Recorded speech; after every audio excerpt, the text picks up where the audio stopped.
পুনৰবাৰ স্বাগতম জনাইছো মোৰ অন্য এটা ভিডিঅ'লৈ। আজিৰ ভিডিঅ'ত মই আপোনালোকক কিছুমান ৰহস্যময় কথা জনাবলৈ চেষ্টা কৰিম। হে ভিডিঅ'টো শেষলৈকে চাই থাকক। তো বলক নহলে অকমানো পলম নকৰি আজিৰ ভিডিঅ'টো আৰম্ভ কৰো। নম্বৰ 1, দিনত আমি তৰা কিয় নেদেখো?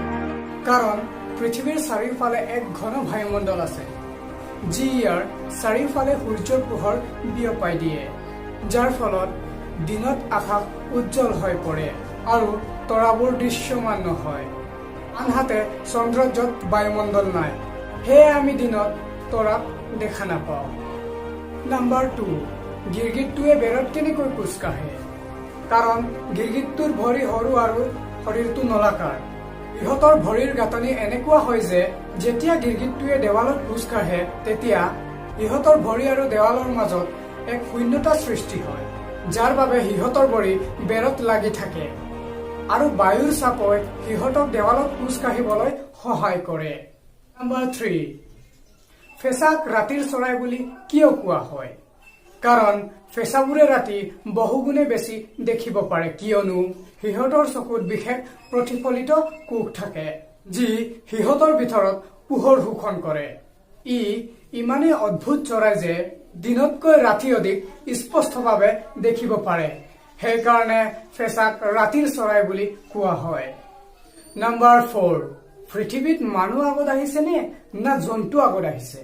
ইয়াৰ বিষয়ে ক'বলৈ গ'লে জীৱনৰ বিকাশ ক্ৰমান্বয়ে হয়। প্ৰথমে এমিবাৰ দৰে এককোষী জীৱবোৰ বেক্টেৰিয়া হৈ পৰিছিল, তাৰ পিছতহে বহুকোষী জীৱ আহিছিল। জীৱনৰ বিকাশ প্ৰথমে পানীত হৈছিল, অৰ্থাৎ সাগৰত, তাৰ পিছতহে ভূমিত হৈছিলে, আৰু জীৱনৰ উৎপত্তি লাখ লাখ বছৰৰ পিছতহে মানুহৰ বিকাশ ঘটিছে। সেয়ে আমি ক'ব পাৰো যে মানুহৰ লাখ লাখ বছৰ আগতে জন্তুৱে আহিছে। নম্বৰ 5, চুম্বকে কিয় লোহাকে ধৰি ৰাখে? কাৰণ চুম্বক কেৱল লো নহয়, কিন্তু লো, নিকেল, কোবাল্টৰ দৰে প্ৰতিটো চুম্বকীয় ধাতু ধৰি ৰাখে। এই ধাতুবোৰৰ পৰমাণুবোৰৰ চুম্বকীয় ক্ষেত্ৰৰ উপস্থিতিত এনেদৰে ৰৈখিক হৈ পৰে যে সেইবোৰ নিজে চুম্বক হৈ পৰে, যাৰ দ্বাৰা চুম্বকে সেইবোৰক ধৰি ৰাখে। ইমানেই আছিল আজিৰ ভিডিঅ'। যদিহে ভিডিঅ'টো চাই ভাল লাগে তেনেহলে লাইক, কমেণ্ট, শ্বেয়াৰ কৰিব। এনেকৈ ভিডিঅ' চাই থাকিবৰ কাৰণে মোৰ চেনেলটো ছাবস্ক্ৰাইব কৰি কাষত থকা বেল আইকনটো প্ৰেছ কৰি ল'ব। আকৌ লগ পাম নেক্সট ভিডিঅ'ত। ধন্যবাদ।